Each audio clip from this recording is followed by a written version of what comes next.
Hello everyone, my name is OPSR, and quick sort of apologies in advance. I have the stomach flu, unfortunately, so I'm feeling a little under the weather, and I'm not going to be as energetic in this post commentary. But while the stomach flu can stop me from being energetic, it cannot stop me from speedrunning Minecraft, and so that's what I did. And I got a really good time. I got a really good seed.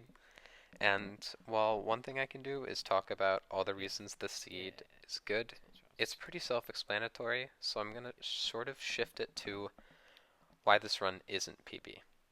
It is 51 seconds, I believe, behind my personal best of 2003, and I don't think that is because of how I played it. I think I played it very aggressively, but also like safe at times. I think I played the seed pretty well, honestly.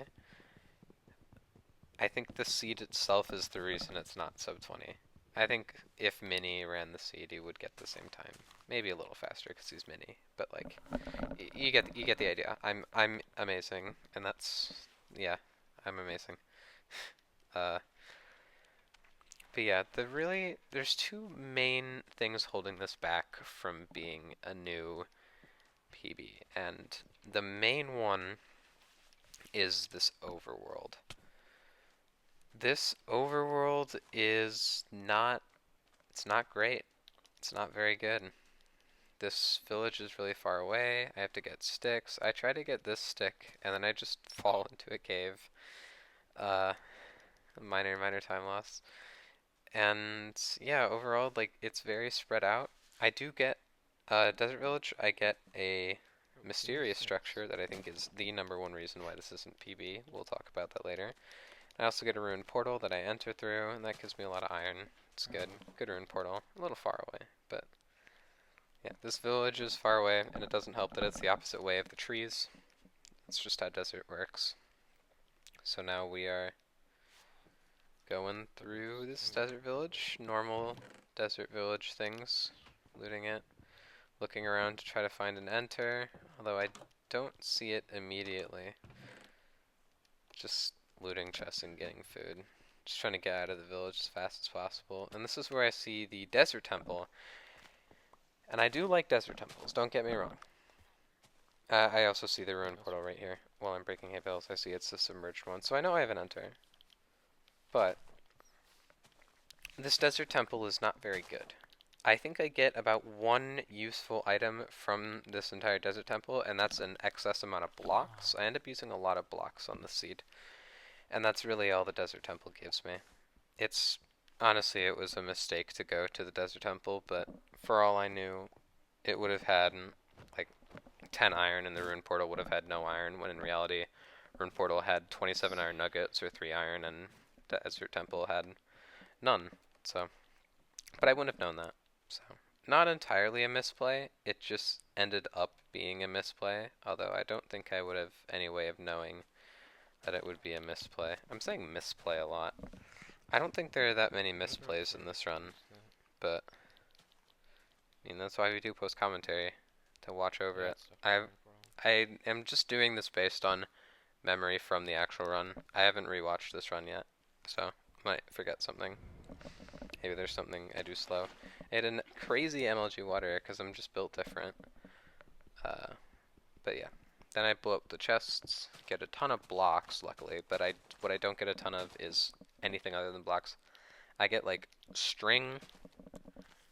I get like no gold, no emeralds, no diamonds, no iron, just like random stuff. Nothing useful, unfortunately, but like I said, we do get blocks. And so now I'm going to blow up another piece of TNT. I'm going to wall myself in. This way the cobblestone is exposed, and that way I can mine it and make stone tools, because I'm already at stone layer, so might as well get tools right here. We're going to make a fishing rod too, because we have string. That's really the only other useful thing in this desert temple. And then we're going to do that, and then tower back up and go to the ruined portal. We'll also get some more wood, because we don't have a lot of wood because of the stupid mangrove trees. But yeah, this overworld's just really boring. It's like 6 minutes long, Everything's super spread out. Nothing really stands out about it except the 27 iron nuggets in the ruined portal and the fact that it's very easily completable, but it's just like it's an average overworld. Where the run gets really special is the nether. I think it's pretty self-explanatory. Oh, sorry, I'm texting my mom. I think it's pretty self-explanatory why the seed is good. The seed is just average until I enter the nether, and then it just picks up really fast. But if I do have to say, the number one reason why this is not PB is because of that desert temple. If I didn't go there and I just got the iron from the rune portal and I made stone tools, the center would have been a minute and a half faster, and basically 21 minutes minus a minute and a half would be 1930, and would have been PB. But unfortunately, I didn't do that. But it's okay, because we still get the iron. We're still able to use it. We still get this chest plate. This chest plate is awesome. Shout out to this chest plate. And then we check for crying obby. There is some, so we have to mine it with a stone pick, which really isn't that slow in bedrock. Another thing I do want to mention is this run, specifically on bedrock, is the third fastest 1.20 RSG run, which I think is pretty cool. The number one is Mini has a sub 20, 1927, and then the Sauce, Pro Gamer, Desert Temple Legend, has a 1945. So I'm a little far behind. I'll try to beat that, both of them, but we'll see. Mini's probably going to get sub 10, so yeah, instant warped in the nether. I think you can imagine why this nether is so good now, if there's just warped here. I don't know which way Paz Paz is. I figured out eventually. Paz Paz is just the best quadrant, by the way. It just is. Always go Paz Paz if you have the choice. Because I think structures are closer to the origin in Paz Paz on average than in neg quadrants. I need to do more research about that statement before I just bullshit it, but I'm pretty sure structures in the positive quadrant are the closest to the origin, 0, on average. So yeah, I have good warp terrain here. I just cleared out the fire so I can come back here. But then I see the fortress, and so I'm just like, okay, is that actually the fortress? It is actually the fortress. I don't know why I double-checked that. Oh, yeah, I did. I double-checked it to see if I could run there, and I couldn't. So I tell myself I need to get an extra pearl to be able to pearl to the fortress, which is scary, and I do not recommend doing, but, you know, the run was completed, so it did work out. Spoiler alert. So yeah, now I'm going to use my 27 iron nuggets to make a sword and a shield. Just because I know I'm not running Bastion, I don't need iron pickaxe, and then we're going to start killing some endermen for warped. The really nice thing about 1.20, and really just bedrock in general, is endermen spawn like crazy in these biomes. So I can get a ton of pearls, not as fast as a Bastion, but it's more consistent than a Bastion because of the nerfed pearl trades. A lot of these Endermen drop at the beginning, I think, and then it slows down. I don't fully remember. Or maybe it's the other way around. I don't remember, honestly. I don't remember. I just remember I get the pearls at some point. Not warmed up. That's about all I remember from this warped. And I get a lot of spawns at the beginning, and then it sort of slows down. But I tell myself I'm going to get 14 pearls, because that way I can pearl to the fortress, and then pearl back, and I'll still have 12.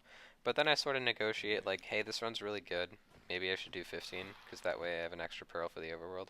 And that's what I end up doing. I end up getting 14, and then I think going back for one later, after the fortress, just to make sure I have an extra. That way if I leave on 7 rods, and I get an eye break, then it's okay. Which happens a lot, unfortunately. But it didn't happen this run. Yay! So now we're just... honestly, I don't really have anything to say. Just jumping up and down and hitting endermen. We have 9 pearls already. Fortunately, it slows down from here. But I have, like, almost all my pearls at 8 minutes on a 6-minute enter, and I know where the fortress is, which is crazy pace. Would be... very well could be world record pace if I entered at a reasonable time, but I did not enter at a reasonable time. But it's okay. We make the most of what we have, and we keep stabbing endermen. I don't really know what else to talk about other than maybe like what's going on in my head right now. And I'm not as panicked as I expected to be. I think it's just because, I mean, I ran RSG for like 4, 5, 6 hours today. I'm not exactly sure. I ran it for a while. But even though I ran it for a while today, this is my first time running RSG in like a month. It's Like, first time I did a serious grinding session since my 2003, which is why I think it's funny that I got another 20XX, but whatever. We played, got a good seed again, got lucky and played well. I lost my train of thought. Oh yeah. But I don't think I was nervous because I didn't really have anything building up to this. In my mind, I had nothing to lose because it was so like novel to be on crazy pace like this again. And it wasn't necessarily yeah, crazy pace. I knew I'm out of what I knew in the matches. back of my mind there was a small Alright. chance that this could PB, but a lot of things needed to go right. I needed to find a blaze spawner, and I have the bad part of the fortress closest to me, so I could get rolled on that. I also need to have the stronghold be close enough to me where I can make it there in a reasonable amount of time, which I'm not sure it can be. There's a chance, but it's low. And then on top of all of this, I need to not be stupid and die, which is definitely the hardest part of RSG for me. I die in Fortress a lot, and I die, like, just in Nether a lot. I'm really bad at Nethers. Uh, this one's pretty easy. To be honest, I should have died here. About 10 seconds in the future, I should be dead. I don't like this move. It was very risky. I barely block clutch to save my life. Uh, I, if I ran the seed again, I don't know if I would do that. I think I would just get left pearls and then tower up the side there. But I didn't know that this terrain went all the way around. Magma cube jump scare, by the way. This was scary. I very easily could have died here. I'm not sure how it attacked me so quickly, but regardless, I think going around this terrain here was the play, but I didn't see that, and I was like, hey, I Fucking can pearl. magma Pearling's probably faster. Let's just do that. I don't think that was smart. I very easily could have died doing that. So here is an interesting Okay. train of thought, because I'm like, okay, the fortress does not continue to my left. There are magma cubes to my right. I'm just going to go around the back here and try to find the good part of the fortress, because I don't want to just dig into the fortress, because that's dumb.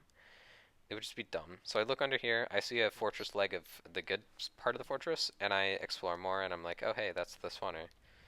I could tell just because of the way it was shaped. I originally thought something else was the spawner, and that's why I checked it, but then I actually found the spawner. So I'm going in here now. I dig right on top of it. Pretty cool, I guess. I don't know. I don't know when even to call that. Game sense. I don't even know. Or just getting lucky. But right around the back of the spawner, there's a 4 spawn, and only this last guy drops. Or no, only the first guy drops. Nice. And so now we're just kind of clearing out our Goodness inventory, and this gracious, is man. where I look at my timer, and it says just about 11 minutes, and I'm like, wow, this pace is good. When I was doing Warped, I knew it was good pace, but I knew my enter was slow, so I wasn't like, yeah, this pace probably isn't anything spectacular. And this pace was something spectacular. Unfortunately, my blaze rates are not spectacular, so it still takes me a while to leave the nether even though I'm in the spawner, and I'm far away, I have to pearl back. And at this point I'm thinking, I want to complete this run. I think it could be PB. There's a world where I can play it Wait, risky Herman, on the way. and go for PB. Or there's a world where I can get like an extra pearl from warped and just make sure I complete the run. And at this point, like I know it's crazy good pace, but I still need the stronghold to be close. So I'm like, okay, I'm gonna grab an extra pearl or two from warped. That way, best case scenario, I can use the pearl to get to the end island, or I can use it to get to the these rates are funny. I can use it to get to the stronghold. I can just pearl there. And in a worst case scenario, it's a backup in case the stronghold's really far away. I lost probably about 30 seconds to killing an extra Enderman, but it ended up being worth it because I threw a Nether pearl to base the PB. stronghold and it worked Okay. out okay. Now I I need to get back, so I'm going to a spot where I know I can safely pearl from, On a because my whole 6-minute mindset kind of inventory. switched from play it as aggressively as possible because I have a really good seed to play it safe because I have a really good seed. I'm guaranteed a good time if the stronghold's close. And I honestly kind of regret the decision to not just play this balls to the wall and try to go for PB, because I think it definitely could have if I like left on 6 and I didn't go for extra pearls and I just played a little more risky. I think it still probably wouldn't have been PB, but it would have been a lot closer, and that would have been nice, but whatever. I think I played it safe, and it worked out, because I finished the run, and it was a good time. Not my best time, but a good time. So now I'm leaving Nether here at what will be my fastest Nether leave ever, which is about 14:56, I believe. And what's kind of funny, just to put this in perspective, is this is my best Nether leave ever. So 15 Nether leave. And it is only, or no, it is at the same time. The moment I leave the Nether, Danny15 just finished his run, which is absolutely insane to think about. But I still have about 6 minutes to go. I sleep, like I said, at this point I'm playing safe instead of risky when I should have played risky and gone for PB. But I see it go that way, and I'm like, okay, well, that is probably going to be an extra regional stronghold, which is not good. Because this direction, there's a scenario where it's like, okay, it's really close, and it's at like negative 400, positive 800, which is rare. It's a little far out for things to be on negative 400 axis and not like negative 300 or negative 200. It's a little rare. There's also the more likely scenario where it's just like thousands and thousands of blocks past where I would hope the stronghold is. But this run is almost a sub 20, so you can imagine which of those it is. The coordinates are like negative 400, 700. I go straight there, and at this point I'm just like, this is probably a sub 30. That's what's going on in my head right now, and I regret it. The other point that I wanted to say, is the reason this is not PB, is because I played very safe at the end. I think I made one decision that was good, and that was, I see the stronghold village right about now, and then I pearl to it, because I have an extra pearl. I'm like, okay, I'm not going to throw any more pearls. If this is stronghold village, I'm going to send it, because if I miss the dig down, then it can probably still be sub 30 if I build back up. Please, man. Please. So that's what's going through my head right now. It's just this whole run. The whole end of this run is just back and forth between play it risky for PB and play it safe to complete the run.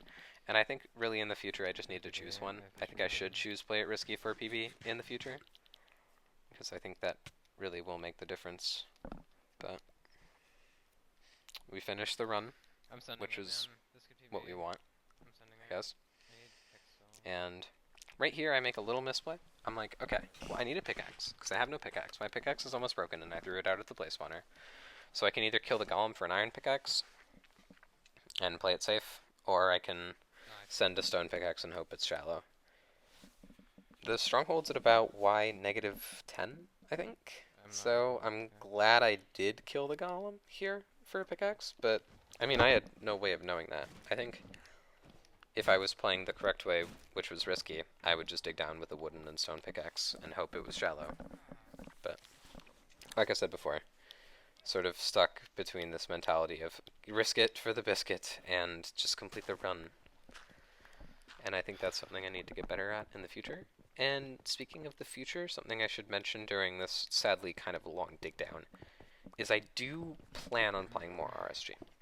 Iceboat is great, but it's very frustrating at times. And it's nice to just play RSG and play out. I run for Stronghold Village a lot, so a lot of it's just kind of running around, just relaxing, and eventually being stressed. But we hope we're stressed, because that means it's a good seed. But yeah, it's relaxing. It's a nice break from Iceboat, and so I want to do it more. Hopefully get a sub 20. I don't have any crazy plans to get world record, but I certainly wouldn't mind it. I think if I roll the seed, I'll be able to, but I don't think I'll play enough for that. This nav is interesting. I wouldn't call it good nav. I wouldn't call it bad nav. I'd just call it nav. I organize my inventory now. I'm not exactly sure why. What makes me do it now and not in the portal room or in the end? It just kind of felt like it. I'm going in circles. And I see this hallway, and there's an altar chest there, there's an altar chest there. I'm like, well, I could use an extra pearl for the end, so I'm going to check it. And then I do get that extra pearl.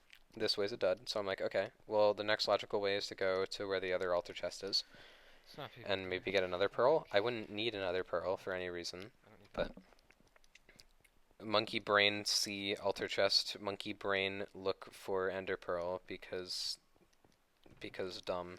Even though I don't need it. I don't know. Monkey see, monkey do. Stupid. Alright, and then I see portal room, and I I don't know why I did that. But see, it's a 2i, so I didn't need any of those extra pearls. Worked out just fine. I make 10. Do some okay eye fills. I mess up a little bit. Works out. And then throw a pearl, and I'm like, okay. I have everything I need, right? Wrong. I don't have lava. dude. Fuck. Stupid. This is the same thing that happened in my 2003, was I forgot lava, and I had to do a water cycle. But this time I don't even have water either, so I'm just like, okay, well, I guess I'm doing a 2 cycle. Luckily, I figured out a way to get a very consistent 2 cycle, and it involves blowing up a bed on the side here, and then running to the side. Actually, I place an extra block behind the bed, which makes it do less damage. But it works out just fine. And then sometimes the dragon can just perch again, like right there, and it's really fast, and it only loses about like 5 seconds to an actual lava 1 cycle. But normally the dragon just perches within the next 20 seconds, and it does. And now I do something stupid, but it works out okay. So I'm just going to let it play out, let my reaction play out. Thank you for watching, and see you guys next time. Dude. Oh my god. Oh my god. Yes! Dude. Yes! Oh my god. Oh my god, dude. Fucking nether. Oh, that seed was good. That seed was really good.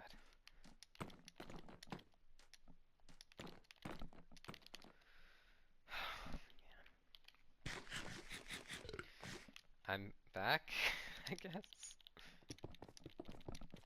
I'm back. I don't think there's really any other way to say it. I feel like dog shit, dude. Oh my god. I'm spacey, okay? I can't react to also clap so fucking much. Fuck, man. GG.